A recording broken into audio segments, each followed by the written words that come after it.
Season 2 of Overwatch is just around the corner, which is bringing us new map pools, Big Daddy Ramattra, aka Robot Forearms from, the cult classic Benison Tennyson, and a whole lot of nerfs, buffs, and reworks that I'm not going to get into in this video. There's a lot of smarter and higher ranked people that you can go to for that. This ain't it. Oh, but I got one though. Nerf Genji, am I right?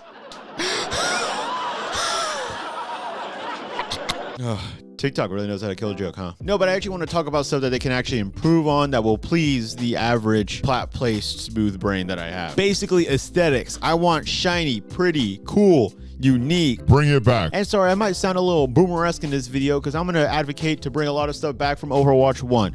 Fuck with me. First of all, what are these dookie ass Transformer type beat rank icons that we have now? And if you thought that you could just make them hideous so I wouldn't care that we barely get to see them anymore, well, you're wrong. This is all I have. Seriously, two places that you see them: career profile and when you're queuing up for rank. And let's be honest, that's just a sad sight to see nowadays. Depression. I miss the days when you would enter a match and you would see all the ranks up there and you'd be like, oh shit, this is about to go down. But I get that part. Don't show it to the enemies. Sure, toxicity reasons, whatever. But what about the player icon in the bottom left? Empty as all can be right now. It's begging for a rank right there. That just straight up looks like a placeholder that they use for the alpha of Overwatch 2 that they just never fixed when the game actually launched. No rank, no border.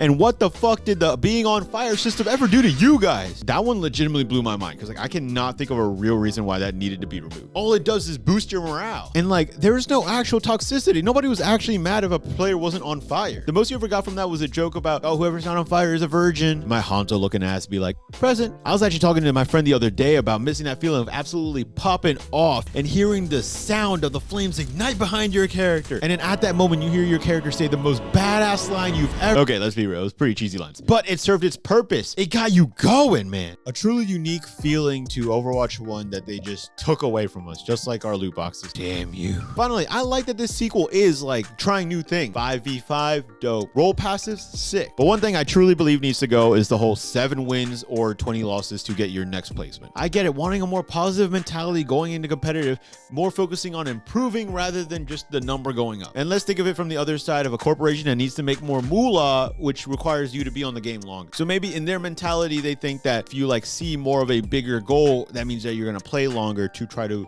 achieve your next rank. But everybody that I've talked to has had the exact opposite reaction to that. Sure, you got your pro players, your streamers that see that and they're like, today I'm going to grind it out and I'm going to spend all day playing this game. Let's say your average Joe Schmo only has 3 to 4 hours to play video games all day. And you're like, all right, I want to play ranked Overwatch tonight. Depression. And you play for 3 hours just to realize that you haven't even got placed once tonight. No results, no feeling of progression. It sucks. It feels like you've done literally nothing for the whole day. Yes, more so than when I lose my rank in other games because at least I feel like something's happening. And then to top it all off, your rank might not change. Imagine playing 7 games in a row, which granted, probably will not be 7 games, probably on average 10 games to get your next placement because we're not all winning. We're not all rank 1. You're going to lose some. Almost every single time that's happened to me, I'm like, I got to take a break. I'm going to a different game. I can't do this. And this is also not accounting for multiple roles. Imagine playing support for 3 hours and getting your shit pushed in by a Sojourn, Genji, whatever. And you're just like, okay, fine. I'll just try DPS.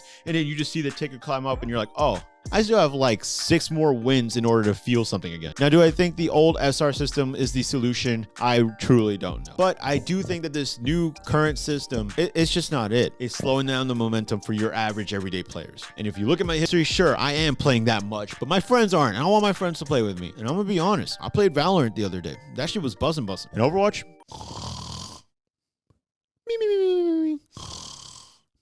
Now, once again, like I said, I like Overwatch 2. Don't get me wrong. It's dope. I just think that this is stuff that can be implemented to improve the player experience. But I'm just saying, these are small things that I feel like can get done relatively quickly that doesn't require balancing. It's not buffs or nerfs or changing the gameplay at all. It's really just stuff that's mostly outside of the game just to make you feel better while you're in the game. I'm not even asking for loot boxes back. I get it. Get your back, but let me get mine. Just give me a shiny little rank icon next to my player on the bottom left and put that bitch on fire. That's all I'm asking for. And thank you for listening. This has been Just Danny, your average smooth brain Overwatch player.